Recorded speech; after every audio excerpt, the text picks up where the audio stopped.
حضرت ابو بصیر رضی اللہ تعالیٰ عنہ صحابی تھے، باپ نے، بھائی نے، محلے والوں نے قید کیا ہوا تھا کلمہ پڑھنے کی وجہ سے، پیروں میں زنجیریں تھیں، بیڑیاں تھیں، کسی طریقے سے جیل توڑ کے دوڑے مدینے پہنچے۔ کہتے ہیں رستے میں کسی آدمی کے ساتھ گھوڑے پہ کچھ دیر بیٹھا، پھر پیدل چلا۔ صحابہ کہتے ہیں اتنا دردناک منظر بڑا کم ہم نے دیکھا۔ ابو بصیر جس گلی سے گزرتے وہاں خون پھیل جاتا، ان کی ٹانگیں خون سے کٹتی، وہ زنجیریں بندھی ہوئی، در رسول پہ حضور میں بھاگ کے آیا ہوں۔ کہتے ابھی نبی پاک صلی اللہ علیہ وسلم ان کی بات سن ہی رہے تھے کہ پیچھے سے قریش کے 2 سپاہی بھی آ گئے، کہنے لگے یہ بھاگ کے آیا ہے اور آپ کا وعدہ تھا کہ آپ واپس کریں گے۔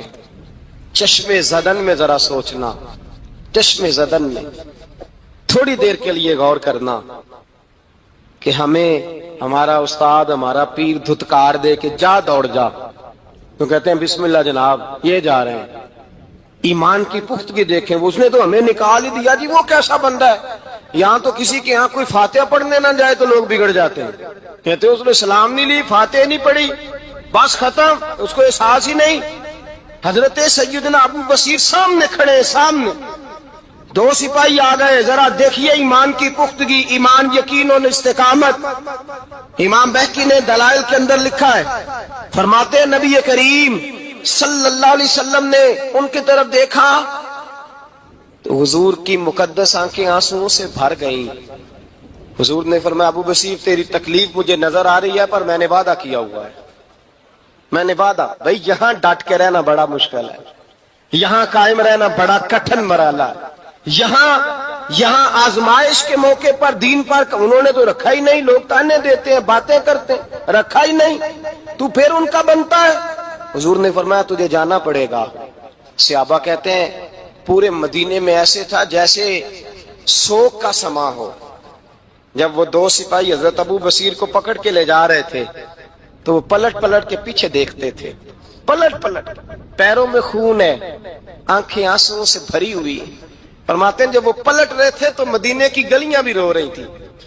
میرے نبی پاک جب وہ آنکھوں سے اوجھل ہو گئے تو حضور بیٹھ گئے زمین پہ، نبی پاک نے رونا شروع کر دیا۔ فرمایا اللہ تو نے اس شخص کی مدد فرمانی ہے، اس پر کرم کرنا ہے، اللہ اس کا خیال فرمانا، اس کے لیے دعا کی۔ حضور روئے۔ حضرت ابو بصیر باہر نکلے تو وہ جو کافر تھے نا، وہ کہنے لگے تو بڑا بنتا تھا ان کا، انہوں نے تجھے رکھا نہیں، تجھے رکھا بھی نہیں۔ تو حضرت ابو بصیر نے تھپڑ مارا منہ پہ، کہنے لگے میں وہ نہیں جو تھوڑی سی بات سے بدل جاؤں، ایمان، یقین اور استقامت کی دولت ملی ہوئی ہے۔ آپ فرمانے لگے میرا تو ایمان اور پختہ ہو گیا ہے کہ میرا نبی اپنے وعدوں کا بڑا پابند ہے، میرا رسول اپنے وعدوں کا بڑا پابند ہے۔ حضرت ابو بصیر کہتے ہیں مدینے کی سرحد گزر گئی تو میں نے کھینچی تلوار، ان میں سے ایک سپاہی، اب آؤ میرے مقابلے میں جس نے آنا۔ ایک کو مارا، دوسرا بھاگ گیا۔ فرماتے اب میں مکے جا نہیں سکتا تھا، جاؤں گا تو وہ زیادہ ماریں گے، مدینے حضور نے قبول نہ فرمایا۔ فرماتے ایک جنگل میں جا کے العیس نام کی ایک بستی تھی، وہاں ڈیرا لگا لیا، دریا کے کنارے، پانی پی لیتا، پتے کھا لیتا، تن تندور ہڈاں دا بالن تے اسی ہاواں نال تپایا، کپ کپ مکیاں پیڑے کیتے تے اتوں صبر پلیتھن لایا، تن دی ہانڈی تے من دا سالن اتے لون صبر دا پایا۔ غلام فریدا وے میں ساری تیری، غلام فریدا وے میں ساری تیری، تینوں اجے یقین نہیں آیا۔ فرماتے سالوں پتے کھائے، اب جو بھی وہاں سے تانگ ہوتا وہ میرے پاس آ کے پناہ لیتا، جس کو مکے والے مارتے میرے پاس آ کہتے تانے دینے والے آ کے کہتے ہو تم کس طرح کے نوکر ہو، تمہیں تو انہوں نے رکھا ہی نہیں۔ ہم نے کہا چپ کر جا، وہ ہمارے آقا ہیں، وہ ہمارے آقا ہیں، رکھیں تب بھی ٹھیک ہے، نہ رکھیں اللہ اکبر، ایمان دیکھو، قوت دیکھو۔ فرمایا بس ٹھیک ہے، جس طرح حضور راضی ویسے ہی ہم راضی۔ حضرت ابو بصیر رضی اللہ تعالیٰ عنہ کے پاس 300 صحابہ اکٹھے ہو گئے، 300۔ حضرت ابو بصیر جب مدینے کی سرحد سے گزر رہے تھے نا تو نبی پاک نے ایک آواز دی تھی، فرمایا ابو بصیر ایک وقت آئے گا کہ میرا پیغام تجھ تک پہنچے گا، ایک ٹائم آئے گا۔ حضرت ابو بصیر سے جب کوئی کہتا نا کہ زندہ کس بات پہ ہو تو فرمانے لگے مصطفیٰ کے فرمان پہ بڑا یقین ہے، بلاوا آئے گا، مجھے بلاوا، مجھے یقین ہے کہ مجھے بلاوا، بڑی امید ہے سرکار قدموں میں بلائیں گے، اور کرم کی جب نظر ہوگی مدینے، مجھے یقین ہے کہ مجھے بلاوا۔ حضرت ابو بصیر رضی اللہ تعالیٰ عنہ فرماتے ہیں کہ وقت گزرتا گیا، 300 لوگ اکٹھے ہو گئے۔ جب کوئی مسلمانوں کا قافلہ مکے کے پاس سے گزرتا تو مکے والے لوٹ لیتے تھے۔ حضور نے بھی اجازت دی مدینے والوں کو، اگر ان کا قافلہ کوئی آئے تمہیں بھی حملے کی اجازت ہے، کفر کا مال مال غنیمت ہے۔ حضرت ابو بصیر کہتے ہیں جب بھی ہمارے قریب سے وہ رستہ تھا شام کی طرف جانے کا، جب بھی کافر گزرتے ہم ان کے قافلے پکڑ لیتے، لوٹتے، ہم بھی ان کو اس طرح کی سزا دیتے جو مسلمانوں کو دیتے تھے۔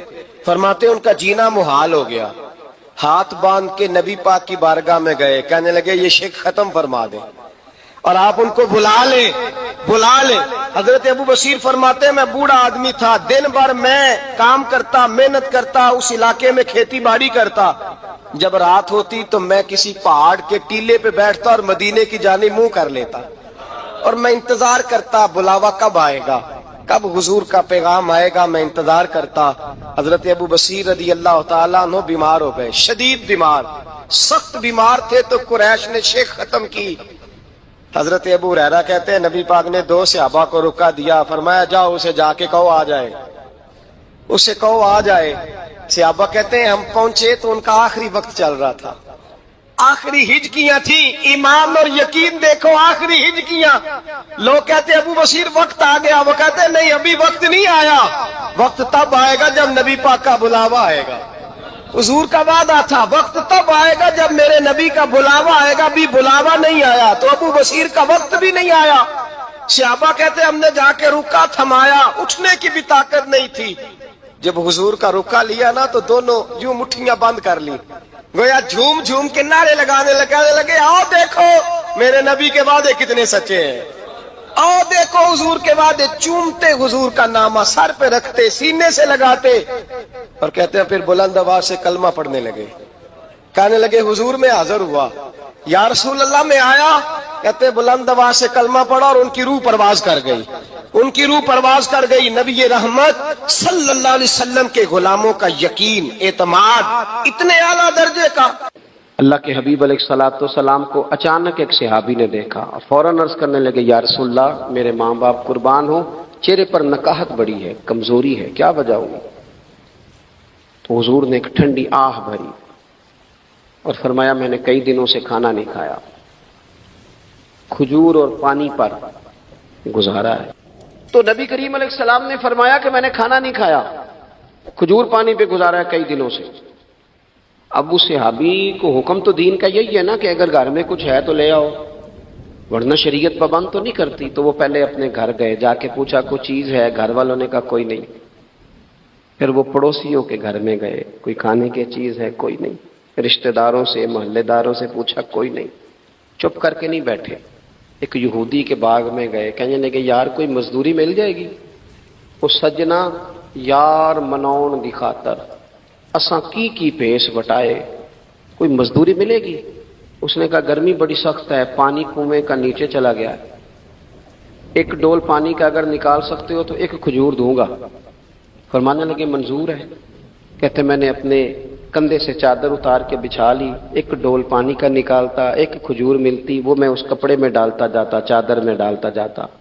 جب ذرا میری چادر بھر گئی کھجوروں سے، میں نے اسے سمیٹا، لے جا کے حضور کی بارگاہ میں پیش کیا، محبوب وہیں بیٹھے تھے۔ کہتے حضور نے میرا پسینے سے شرابور وجود دیکھا اور میرے چھالوں سے بھرے ہوئے ہاتھ دیکھے اور میری تھکے تھکے وجود کو دیکھا، تو کریم نے ایک کھجور اٹھائی اور اٹھا کے منہ میں رکھی۔ حضور فرمانے لگے کس نے تجھے مجبور کیا یہ کام کرنے پہ؟ اس کی مجبوری تو کوئی نہیں نا، کس نے تجھے مجبور کیا؟ تو کہتے ہیں 2 آنسو میرے بھی چھلک پڑے۔ میں نے عرض کی حضور ہمیں کوئی مجبور کر سکتا ہے؟ ہمیں آپ کی محبت نہیں مجبور کیا، حضور یہ محبت ہے جس نے مجبور کیا۔ یا رسول اللہ کائنات کی ہر چیز سے بڑھ کر آپ سے پیار ہے۔ یہ غریب آدمی، سادے لوگ ہیں، یہ بہت مہنگے تحائف لانے کی ظاہری پوزیشن میں نہیں ہیں، لیکن دیکھو نا اظہار محبت کے معاملے میں کتنا بڑا دل رکھتے ہیں۔ یا رسول اللہ صلی اللہ تعالی علیہ وسلم، آقا محبت نے مجبور کیا۔ وہاں انعام نہیں ملا، ظاہری طور پر جو انعام ہوتے ہیں وہ نہیں، اس کا نہیں حضور نے اعلان کیا۔ حضور فرمانے لگے سن پھر، اگر تو مجھ سے محبت کرتا ہے تو فقر و فاقے کی تیاری کر، مصیبت کے لیے تیاری کر۔ اگر جو مجھ سے محبت کرتا ہے اس کی طرف تو مصیبتیں دوڑ کے آیا کرتی ہیں۔ ایک صحابی حضرت خزیمہ رضی اللہ تعالیٰ، ابو داؤد شریف میں حدیث موجود ہے، نبی پاک علیہ الصلوۃ والسلام نے ایک یہودی سے گھوڑا خرید لیا۔ حضور نے فرمایا آ میرے ساتھ، میں تمہیں پیسے دیتا ہوں۔ اللہ کے محبوب تھوڑا آگے تشریف لے گئے، یہ ذرا تھوڑے فاصلے پہ پیچھے آ رہا تھا۔ راستے میں لوگوں نے اس کو کہا کہ تو نے تو سستا بیچ دیا ہے، گھوڑا تو مہنگا ہے، قیمت زیادہ لگا دی، یہ مکر گیا۔ محبوب کریم علیہ السلام نے پیسے تھمائے، پیسے لو، گھوڑا دو، کہنے لگا کون سا گھوڑا، میں نے تو بیچا ہی نہیں۔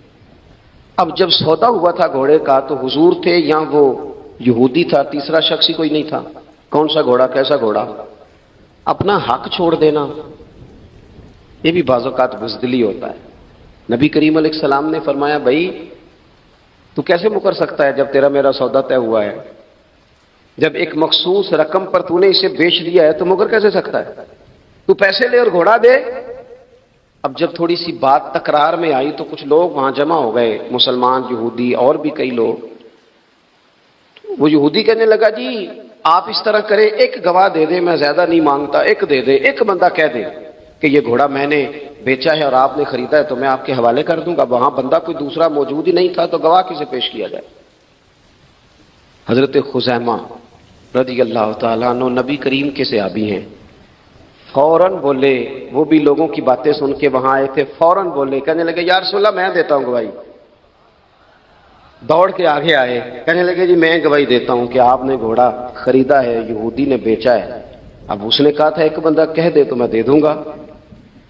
اس کی شرط پوری ہو گئی، حضور نے پیسے اس کے ہاتھ میں دیے، اس نے گھوڑا محبوب کے دستے مبارک میں لگام تھمائی، حضور تشریف لے گئے، غلام کو دیا، گھوڑا گھر چلا گیا۔ نبی کریم نے حضرت خزیمہ سے کہا خزیمہ ایک بات تو بتا، تو تھا ہی نہیں اور تو نے بن دیکھے گواہی کیسے دے دی؟ تو حضرت خزیمہ رضی اللہ تعالیٰ عنہ کہنے لگے یا رسول اللہ یہ تو زمین کی خبر ہے نا، میں نے تو آسمان کی چیزیں بھی نہیں دیکھی، آپ نے کہا ہے تو میں مان گیا ہوں، تو میں تو آسمانی خبریں مان گیا، میں تو جنت آپ کے کہنے پہ مان گیا، میں تو دوزخ آپ کے کہنے پہ مان گیا، میں تو فرشتے آپ کے کہنے پہ مان گیا، میں تو قیامت کی ساری باتیں آپ کے کہنے پہ مان گیا۔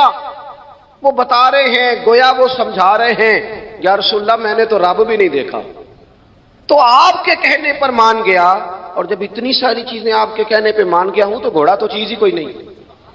اب دیکھیں حضور کا تبصرہ یہاں کیا ہے، انہوں نے ایمان کا مرکز و محور ذات مصطفیٰ کو سمجھا، ان کو سمجھ آئی کہ کل کائنات حضور کی ذات ہے۔ اب حضور سید عالم علیہ السلام نے اس بات کو سن کر اعلان کیا فرمایا؟ حضور فرمانے لگے لوگوں جہاں بھی شرعی گواہی کی ضرورت ہو نہ دو گواہ چاہیے ہوتے ہیں، لیکن جہاں میرا یہ خزیمہ موجود ہو ایک کی گواہی دو کے برابر شمار کی جائے گی۔ اتنا بڑا اعزاز، نظریاتی طور پر اتنی زیادہ پختگی، جب تک اپنے ایمان کا مرکز اور محور ذات مصطفیٰ کو نہیں سمجھا جاتا۔ ایک اور بھی بات عرض کروں، کئی کام ہوتے ہیں، وہ کام تو ہوتے ہیں پر خشک بڑے ہوتے ہیں، کچھ ڈیوٹیاں تو ہوتی ہیں لیکن وہ ڈیوٹیاں تھکا بڑا دیتی ہیں، کچھ سفر تو ہوتے ہیں پر وہ سفر پورے وجود کو توڑ پھوڑ کے رکھ دیتے ہیں، لیکن کچھ کام ایسے ہوتے ہیں جو بندہ بڑے ذوق سے کرتا ہے، کچھ ڈیوٹیاں ایسی ہوتی ہیں کہ بندہ کہتا ہے کبھی 2 گھنٹے اور کرنی پڑ جائے نا، کچھ سفر ایسے ہوتے ہیں کہ جس میں بندے کا دل کرتا ہے یا اللہ یہ سفر کبھی روز ملے نا۔ چلے نہیں سمجھ آتی تو ایک سادی سی کسی شاعر نے بات کی ہے، اس نے کہا ہے کہ دنیا اندیاں سفراں تو بندہ تھک بھی تو جاندا ہے نا، پر سفر مدینے دا ہر بار ہی بڑا سونا۔ کچھ سفر تھکاتے نہیں نا، اکتاہٹ نہیں ہوتی، کچھ چیزیں انسان ذوق سے کرتا ہے، اس کی طبیعت۔ اگر نبی پاک علیہ السلام کی ذات کے ساتھ دل کی قلبی وابستگی ہو جائے، دین کا کام تھکاوٹ پیدا نہیں کرتا، مسجد کی حاضری بوجھ نہیں بنتی، انسان کے لیے کوئی بھی خیر کا کام کرنا مشکل نہیں ہوتا، اس کا وجود ڈھل سا جاتا ہے، اس کی طبیعت اس طرح کی ہو جاتی ہے کہ جیسے سارے نور سے ہو کر آ۔ شرط یہ ہے کہ کامل محبت ہو۔ آج کل ڈھیروں لوگوں کو دعویٰ ہے حضور کی محبت کا، ڈھیروں لوگوں کو، اور بالکل ٹھیک ہے، ہونا بھی چاہیے، لیکن اپنے آپ سے پوچھ لینا چاہیے اچھی طرح سے، ہمیں اچھی طرح سے غور کر لینا چاہیے کہ شہرت زیادہ پیاری ہے کہ حضور؟ یہ ہمیں غور کرنا چاہیے. ہمیں غور کر لینا چاہیے کہ دولت زیادہ پیاری ہے کہ نبی پاک علیہ الصلوۃ والسلام کی ساتھ. ہمیں غور کرنا چاہیے کہ برادری اور قبیلے کی رسمیں زیادہ پیاری ہیں یا حضور کے دین کی بات زیادہ پیاری ہے. ہمیں پہلے غور کر اپنی ترجیحات کا تعین کرنا چاہیے، اور پھر ہمیں اپنے دل سے یہ بھی پوچھنا چاہیے کہ تیرا فلاں دوست سے ملنے کو تو بار بار دل کرتا ہے، اہل خانہ کو، گھر والوں کو ملنے کو تو تیرا بار بار جی چاہتا ہے، کیا تیرے دل میں کبھی بیٹھے بیٹھے تڑپ اٹھتی ہے؟ بیٹھے بیٹھے، اور کبھی تیری آنکھیں باہر آتی ہیں کہ رب کوئی موقع بنا دے اور میں جا کے حضور کا شہر مبارک بھی دیکھا ہوں؟ اچانک دل کرتا ہے نا کسی شخص سے بات کرنے کو، تو کیا بالکل بیٹھے بیٹھے کبھی اچانک نعت سننے کو بھی دل کرتا ہے کہ نہیں؟ کبھی اچانک حضور کی سیرت کی طرف بھی توجہ بیٹھے بیٹھے چلی جاتی ہے کہ نہیں؟ دیکھیں، کوئی بندہ بھی انکار نہیں کرے گا جب کسی سے کہا جائے گا کہ مجھے حضور علیہ السلام سے بڑی محبت ہے، لیکن آپ کو کس سے محبت ہے، آپ کس سے پیار کرتے ہیں، یہ صرف آپ کو ہی پتا ہوتا ہے. میں کس سے محبت کرتا ہوں، میرے دل میں کس بندے کے لیے کتنی گنجائش ہے، یہ سامنے والا نہیں ماپ سکتا، یہ صرف میں ہی ماپ سکتا ہوں، جو کہ دل جو میرا ہے. یہ باطنی کیفیات میری ہیں. ہم روز نعرے لگائیں، روز زور شور سے نعرے لگائیں، لوگ سن کے کہیں کہ بڑا پیار کرتا ہے یہ حضور سے، لیکن یہ ہمیں پتا ہے ہماری قلبی واردات کیا ہے، ہمیں خبر ہے. دیکھیں نا، صحابہ سچے لوگ تھے. حضرت عمر رضی اللہ تعالیٰ عنہ حضور کی بارگاہ میں حاضر ہیں تو عرض کی یا رسول اللہ صلی اللہ تعالیٰ علیہ وسلم، مجھے آپ ہر چیز سے زیادہ پیارے ہیں، لیکن حضور مجھے لگتا ہے مجھے اپنی جان آپ سے زیادہ پیاری ہے. سچ بولنا ہے نا، نیرا دعویٰ نہیں کرنا، بات کو کھول کر بیان کر کے واضح کر کے بیان کرنا. یا رسول اللہ صلی اللہ تعالیٰ علیہ وسلم، مجھے محسوس ہوتا ہے مجھے اپنی جان آپ سے زیادہ پیاری ہے. تو حضور نے ان کے دل پر ہاتھ رکھ کے فرمایا عمر ابھی ایمان نہیں مکمل ہوا. تو حضور کے دست پاک کا فیض آیا کہ حضرت عمر اسی وقت بول پڑے، عرض کرنے لگے حضور آپ حکم کریں، میں جان بھی قربان کرنے کو تیار. اپنے آپ سے بات کرے، اپنے اوپر تھوڑی توجہ دے. دوسروں کو تبلیغ کرتے، دوسروں کو واعظ کرتے، دوسروں کو نصیحت کرتے، دوسروں کو سمجھاتے تو بڑا وقت گزر گیا. اب تھوڑا سا نا اعلیٰ حضرت رحمۃ اللہ علیہ سے لوگوں نے کہا واعظ کہیں، تو فرمانے لگے ابھی تو میں اپنے نفس کو نہیں واعظ کہہ سکا، اپنے آپ سے میں ابھی گفتگو نہیں کر سکا، تقریر نہیں کر سکا، تو لوگوں کو کیا واعظ کروں گا. ہم تھوڑا سا نا اپنے اوپر توجہ دیں. حضور کی محبت کا جو ذوق صحابہ کے ہاں ہے، آج بڑے سارے لوگ نہیں ہیں جو بچ بچ کے بات کرتے ہیں، بچ بچ کے. میں تو اپنے زمانے میں دیکھتا ہوں کہ سیاسی لیڈروں کے نعرے لگاتے وقت لوگوں کو کوئی کسی قسم کی آر محسوس نہیں ہوتی. وہ گاڑی جو کبھی کسی غریب کے ہاسپٹل جانے کے کام نہیں آئی، سیاسی لیڈر کا جلسہ ہو تو وہ بھی گاڑی اندر سے نکل آتی ہے، اور اس پر 10 بندے چڑھ جائیں تو ٹوٹنے کا بھی کوئی خطرہ محسوس نہیں ہوتا. لیکن وہ لوگ جو اتنا تگڑا کر کے اپنے لیڈر کا نعرہ لگا رہے تھے، انہیں چاہیے تو نا کہ اس سے کئی 100 گنا بڑھ کے ان کی زبانوں پہ حضور کے تذکرے جاری ہوتے، اور ان کی زبانیں پوری طرح تر ہوتی درود و سلام سے. لیکن آپ دیکھ لیں ہم اپنی اپنی فیلڈ میں، اپنے اپنے معاملات میں کتنے زیادہ مضبوط ہیں اور کتنے زیادہ آگے ہیں، لیکن ذات رسالت محب کے معاملے میں ہمیں وہ جوش، وہ محبت جس کا ہم اظہار کرتے ہیں، ہمیں اسے کیفیات میں لانا چاہیے. اور کچھ لوگ ایسے بھی ہیں جو اس معاملے میں بھی بڑے سنجیدہ ہو کے رہنا پسند کرتے ہیں. وہ کہتے ہیں نہیں جی نہیں، اب میں جلوس میں جاؤں. پر میں حیران ہوتا ہوں، جو قوم روز کوئی نہ کوئی جلوس نکالتی ہے، وہ نبی پاک کا جلوس آتا ہے تو وہ شرعی دلائل پوچھنے شروع کر دیتی ہے. جب اس پر کوئی دلیل ہے تو میں نے کہا یہ جو روز نکلتے ہیں ان پر دلیلیں ہیں؟ کبھی کسی نے سوال نہیں کیا، کبھی کسی شخص نے کوئی بات نہیں کی، اور یہاں لوگ دلائل کی دنیا میں اتر آتے. وارفتگی، شوق، حضور کی جو مرکزی حیثیت ہے دین میں، نبی پاک کے ساتھ قلبی رشتہ، مضبوط وارفتگی. عروہ بن مسعود ثقفی کفر کی طرف سے نا سفیر بن کے آئے تھے حدیبیہ میں. تو جب کوئی بندہ کسی کا سفیر بن کے آتا ہے تو وہ اس کی پوری ترجمانی بھی کرتا ہے، پورے نمائندے بن کے آئے تھے. یہاں کچھ وقت انہوں نے حضور کے صحابہ کے ساتھ گزارا اور واپس گئے. تو جا کے کہنے لگے لوگوں، میں سفیر آدمی ہوں، میں نے کافی ساری دنیا دیکھی ہے. سفیر جو ہوتے ہیں نا مختلف ممالک میں تعینات، وہ مختلف تہذیبوں کو دیکھتے ہیں. مختلف حکومتوں کو دیکھتے ہیں، مختلف نظریات کا مطالعہ کرتے ہیں۔ کہنے لگے میں مختلف قسم کے لوگوں کو دیکھ کے آیا ہوں، کیسر و کسریٰ کے بڑے بڑے دربار میں نے دیکھے، اور عرب کے اندر کچھ ایسے لوگ بھی تھے اس دنیا میں کہ جو اپنے آپ کو سجدہ کرواتے تھے، معاذ اللہ۔ کہا میں نے بڑے بڑے دربار دیکھے ہیں، لیکن میں عجیب رنگ دیکھ کے آیا ہوں رسول پاک کے غلاموں کا حضور کے ساتھ۔ یعنی حضور سجدہ کرنے سے منع کرتے ہیں، لباس سادہ پہنتے ہیں، کوئی بڑا تخت نہیں لگاتے، کوئی بڑا نبی پاک محل نہیں بناتے، حضور زمین پر تشریف فرما ہیں وہیں وضو کرتے ہیں، اور کسی کو حضور رغبت بھی نہیں دیتے یہ کام کرنے کی۔ لیکن باوجود اس کے جو وہاں کیفیت عروہ بن مسعود نے دیکھی وہ صحیح بخاری میں موجود ہے۔ کہنے لگے میں عجیب نظارہ دیکھ کے آیا ہوں کہ حضور بلغم شریف اپنے ناک سے نکالتے ہیں۔ بلغم ماں بڑا پیار کرتی ہے نا بچے سے، تو اس کی ناک سے یا گلے سے کبھی بلغم نکل آئے تو اماں نا ایسے ایسے ادھر منہ کر کے پھینکتی ہے، ایسے کر کے پھینکتی ہے، کبھی نکالنے بھی پڑ جائے۔ صحیح کہہ رہا ہوں میں؟ لیکن یہ دیکھیں، اور یہ ان لوگوں کی بات ہے جو عام لوگ نہیں، یہ عروہ جمیع صحابہ کی بات کر رہے ہیں۔ اور یہ بندے کون ہیں؟ حضرت ابو بکر صدیق جیسے سمجھدار لوگ، حضرت عمر جیسے لاکھوں مربع میل کی حکومتیں چلانے والے لوگ، حضرت عثمان غنی کی طرح کے لوگ جو جس کاروبار میں بھی ہاتھ ڈالتے ہیں چار چاند لگا دیتے، حضرت مولا علی شیر خدا جیسے علم و حکمت اور دانائی والے لوگ، یہ کیا کرتے ہیں؟ عروہ کہنے لگے کہ نبی پاک کے ناک مبارک سے بلغم نکلتی ہے تو اپنے چہروں پہ مان لیتے ہیں یار، اور یہ صحیح بخاری میں موجود ہے، وہ اپنے جسموں پہ ملتے ہیں۔ اور کہنے لگے جب وہ وضو کرتے ہیں نا حضور، تو وہ جو وضو کا بچا ہوا پانی ہے اس کے لیے ان کے جذبات اس طرح کے ہیں کہ لگتا ہے وہ لڑ پڑیں گے آپس میں، وہ لڑیں گے کہ یہ قطرہ مجھے چاہیے، یہ حضور کے مقدس جسم سے لگا ہوا ہے۔ اور میرے امام کو تو پھر بات کہنی آتی ہے نا، اعلیٰ حضرت فرماتے ہیں جو حضور کے قدموں سے لگ کے دھومن بن جائے نا وہ تو آب حیات ہوتا ہے، وہ پی لینے والے تو مرتے ہی نہیں وہ لوگ تو باطنی طور پر ہمیشہ زندہ رہتے ہیں۔ کہتے ہیں جس کے قدموں کا دھون ہے آب حیات ہے، وہ جانے مسیحا ہمارا نبی، اور جس کی 2 بوند ہیں کوثر و سلسبیل ہے، وہ رحمت کا دریا ہمارا نبی۔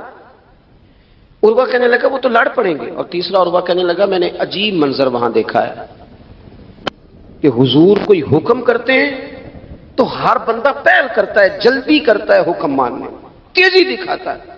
اور تیسرا میں نے یہ دیکھا ہے جب حضور گفتگو کرتے ہیں تو ان پر اس طرح کا روب طاری ہوتا ہے کہ وہ تو نظر بھر کے حضور کا چہرہ بھی نہیں دیکھتے۔ کہنے لگا یہ کیفیات میں ان لوگوں کے دیکھ کے آیا ہوں جو اپنے حبیب سے اتنی محبت کرتے ہیں، وہ کبھی بھی حضور کے دین کا جھنڈا نیچے نہیں آنے دیں گے، وہ کبھی بھی کسی کفر کی نفاق کی سازش کو آگے نہیں بڑھنے دیں گے۔ تو کافر تو کل بھی اس بات کا اظہار کر رہا تھا کہ ہمیں جو ڈر لگتا ہے مسلمانوں سے وہ اس بات سے لگتا ہے یہ اپنے نبی کے ساتھ بڑے جڑے ہوئے، ان کا رشتہ حضور کے ساتھ بڑا مضبوط ہے، اور امت سوال جواب کر رہی ہے، امت ترازو لے کے بیٹھی ہے کہ اتنا علم تھا معاذ اللہ اور اتنا نہیں تھا، یہ کر سکتے تھے اور یہ نہیں کر سکتے، ان کو یہ کہنا چاہیے اور یہ نہیں کہنا چاہیے۔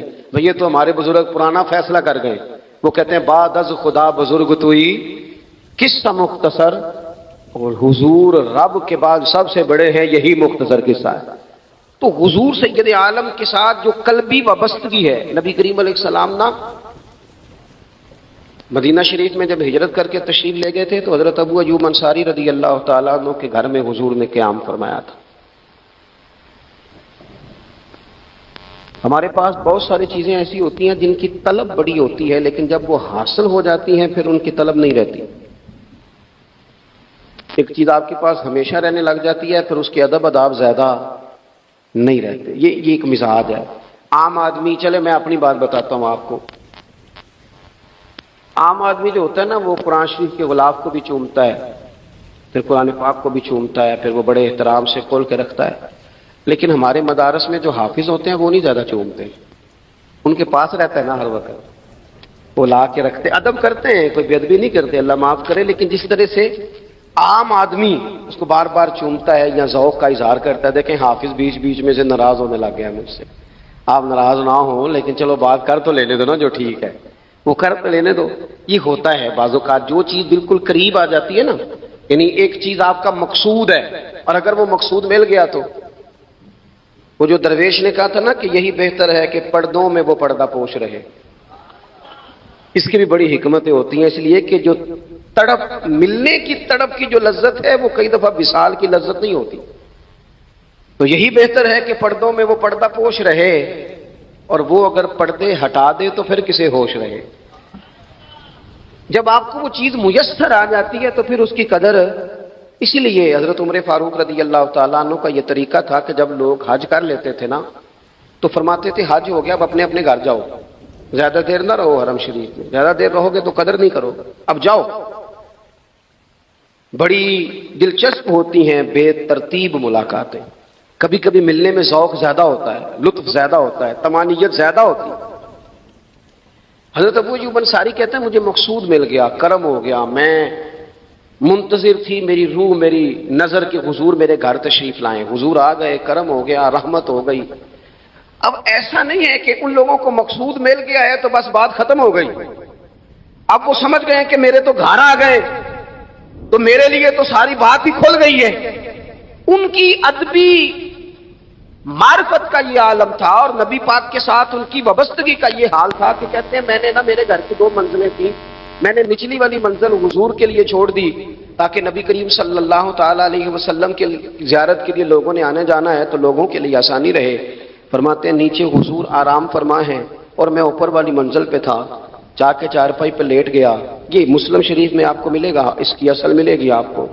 فرماتے ہیں میں آرام سے جا کے چھت پہ لیٹ گیا، رات کا تھوڑا سا پہر گزرا تو میرے دل میں خیال آیا وہ ایوب تو اوپر ہے اور حضور نیچے ہے، پائے نظر ہوش میں آ، یہ کوہ نبی ہے، آنکھوں سے بھی چلنا یہاں بے ادبی ہے. اور امام فرماتے ہیں حرم کی زمین اور قدم رکھ کے چلنا، ارے سر کا موقع ہے وہ جانے والے. کہا حضور نیچے. فرماتے ہیں ساری رات میں ایک دیوار کے ساتھ پیچھے ہو کے بیٹھا رہا، ساری رات یہ سوچتا تھا کہیں میں وہاں نہ چل دوں جہاں حضور آرام فرما ہو، میرے قدم نہ آ جائے. میں تڑپتا رہا. مقصود پاس آ گیا ہے، وہ چیز حاصل ہو گئی ہے، لیکن اس کی تڑپ میں اضافہ ہوا ہے، احترام بڑا ہے. یعنی اب سوچ رہے ہیں کہ میں ان کا ادب کیسے کروں، ان سے محبت کیسے کروں، کس اعزاز سے انہیں بٹھاؤں. فرماتے ہیں کہ تڑپ کے میں صبح حاضر بارگاہ ہوا. میں نے کہا یا رسول اللہ کریم کرم ہو جائے، میری تو بساط ہی نہیں، میں چھت پہ کیسے گزارا کروں گا. تو حضور فرمانے لگے میرے پاس تو لوگوں نے آنے جانا ہے، میں تو نیچے ذرا آسانی محسوس کرتا ہوں، یہی ٹھیک. یا رسول اللہ آپ کی بات ٹھیک ہے، پر کریم اگر کرم ہو جائے نا تو مہربانی ہوگی. اللہ کے رسول نے جب نظر مبارک اٹھا کے حضرت ابو ایوب انصاری کا چہرہ دیکھا نا، خیال آیا مسلمان نیک کو بد پہچان جاتے ہیں اور محمد تو آدمی کے دل کی باتیں جان جاتے ہیں صلی اللہ تعالی علیہ وسلم. حضور نے جب نظر فرمائی اور ان کی آنکھوں میں چمکتے ہوئے آنسو دیکھے تو حضور فرمانے لگے میں سمجھ گیا ہوں تو نہ اوپر رہ پائے گا نہ سو پائے گا، تو بچے لے کے نیچے آ جا، میں ہی اوپر چلا جاتا ہوں. صحابہ کی وہ جو خاص قلبی کیفیات ہے رسول پاک کے ساتھ. میرے سنگیوں دیکھو، میلاد شریف کا جو جھنڈا ہے وہ بھی میلاد شریف کا ہی ہے، وہ میلاد کا جھنڈا. ایسا نہ ہو کہ میلاد کا جھنڈا کسی گلی میں پڑا ہوا نظر آئے، میلاد پہ چھپنے والا اشتہار پوسٹر کسی جگہ گرا ہوا نظر آئے.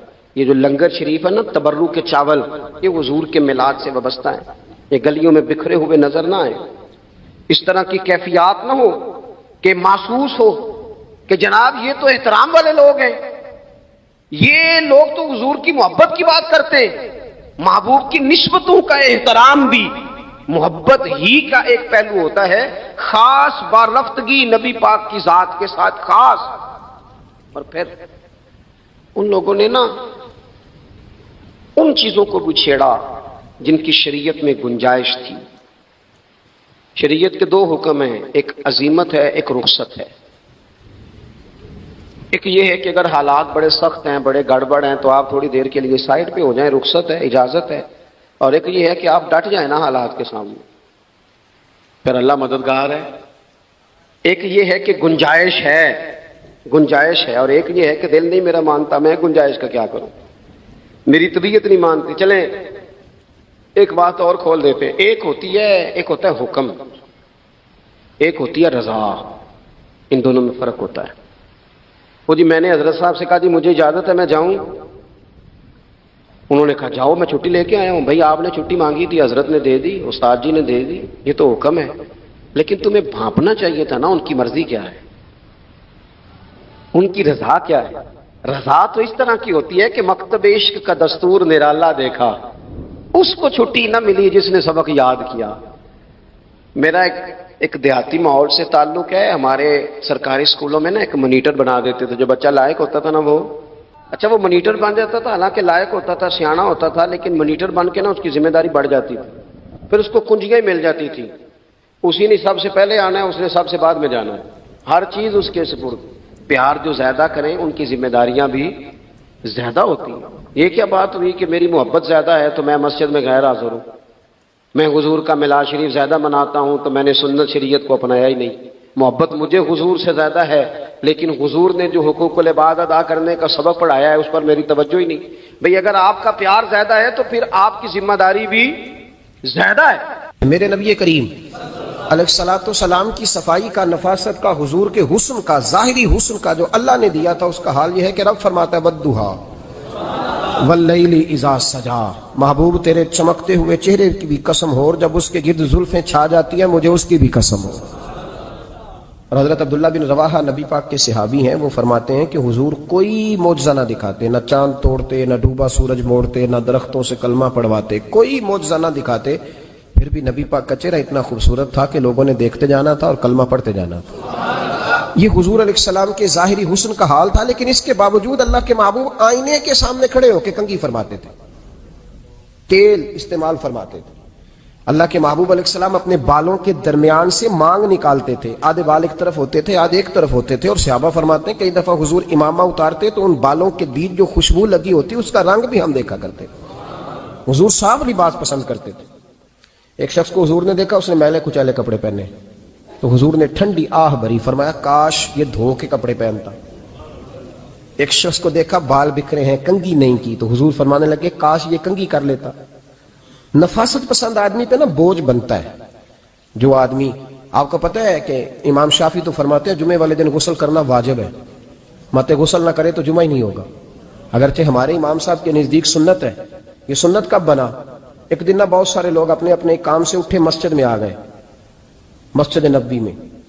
کوئی کسان تھا تو کھیت سے اٹھ کے آ گیا، کوئی مزدور تھا تو مزدوری سے اٹھ کے آ گیا. تو مسجد میں جب بہت سارے لوگ جمع ہوئے نا تو بعض لوگوں کو دقت محسوس ہوئی. تو رسول کریم علیہ السلام نے فرمایا کتنا ہی اچھا ہو کہ تم جمعے والے دن نہا کے آیا کرو. بس وہ صحابہ کا مزاج ہمارے والا نہیں تھا کہ تفصیل بتائیں، حکمت بتائیں، ملے گا کیا، ثواب کتنا، نہ نہائے تو گناہ، یہ کوئی نہیں. حضور نے کہا کہ نہا کے آؤ تو کتنا ہی اچھا ہے. پھر کسی صحابی نے کبھی بھی بغیر غسل کیے جمعہ ادا ہی نہیں کیا. کسی نے بغیر غسل کے کبھی جمعہ ادا ہی نہیں کیا. نا اسلام بڑا خوبصورت دین ہے. حضور نے فرمایا جو کچا پیاز کھائے وہ مسجد نہ آئے، پہلے مسواک کرے، دانت صاف کرے، پھر آئے. نبی پاک صلی اللہ علیہ وسلم نے فرمایا جو کچی مولی کھائے مسجد نہ آئے. مولی کھانا جائز ہے، پیاز کھانا جائز ہے، لیکن منہ سے بدبو آتی ہے. نبی پاک علیہ السلام کا ظاہری حسن کیا بات ہے. میلاد مبارکہ میں نبی پاک علیہ السلام کی جو چیز بڑی کھل کے واضح ہوتی ہے وہ رسول اللہ کا حسن و جمال ہے. آپ کی والدہ سیدہ طیبہ طاہرہ حضرت سیدہ آمنہ رضی اللہ تعالیٰ.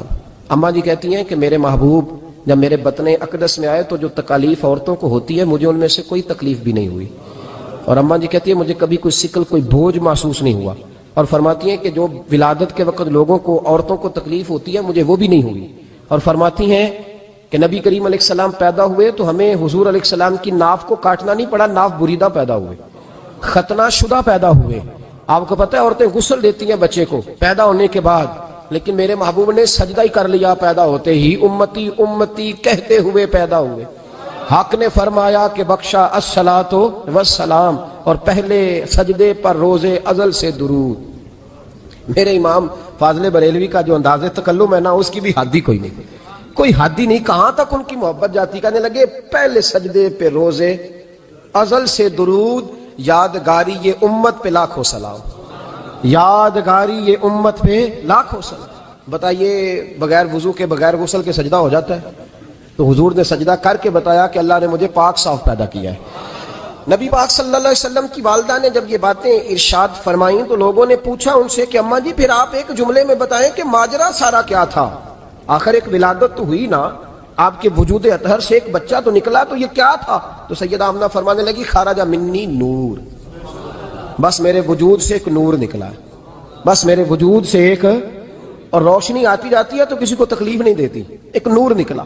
میرے رسول کریم علیہ السلام کو ظاہری حسن بھی کمال دیا، پھر حضور کی نفاست پسندی، صفائی پسندی۔ نبی پاک جب بات کرتے تھے نا تو حضور کے دانتوں سے نور نکلتا تھا، اس کے باوجود حضور ہر وضو کے لیے مسواک کرتے۔ میں نے ہر نماز کے لیے نہیں کہا، میں اپنے لفظوں کا ذمہ دار ہوں۔ کس کے لیے بولے آپ حضرات؟ ہر وضو کے لیے، یعنی اگر نبی پاک نے وضو نماز کے لیے کیا تب بھی مسواک کی، اور اگر قرآن شریف کی تلاوت کے لیے کیا تو پھر بھی مسواک کی، کسی اور موقع کے لیے وضو فرمایا تو پھر بھی مسواک کی۔ اور سیدہ عائشہ فرماتی ہے جب بھی حضور گھر سے نکلنے لگتے پہلے مسواک فرماتے۔ حالانکہ رسول پاک کے دندان اقدس تو نور والے تھے، ضرورت ہی نہیں تھی۔ ہماری تعلیم کے لیے نفاست پسندی